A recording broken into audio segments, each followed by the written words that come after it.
പ്രിയപ്പെട്ടവരെ, നമ്മളൊക്കെ ഓരോ ദിവസവും നമ്മൾ പല മേഖലകളിലേക്ക് നമ്മൾ യാത്ര ചെയ്യുന്നവരാണ്.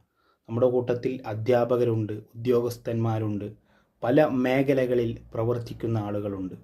എന്നാൽ നമ്മൾ പല ആളുകളുമായി നമ്മൾ അഭിമുഖം നടത്തുന്ന പല ആളുകളുമുണ്ട്. പല ആളുകളെയും നമ്മൾ കണ്ടുമുട്ടാറുണ്ട്.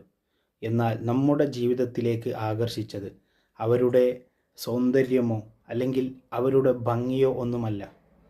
ആ മനുഷ്യൻ എത്ര സൗന്ദര്യം കുറഞ്ഞവനാണെങ്കിലും ശരി, എത്ര സൗന്ദര്യം കൂടിയവനാണെങ്കിലും ശരി, അവൻ്റെ പെരുമാറ്റം, അവൻ്റെ സ്വഭാവമായിരിക്കും നമ്മുടെ മനസ്സിലേക്ക് ആദ്യമായി ഓടിവരിക, ആ മനുഷ്യനെ നമുക്ക് ആകർഷിക്കുക.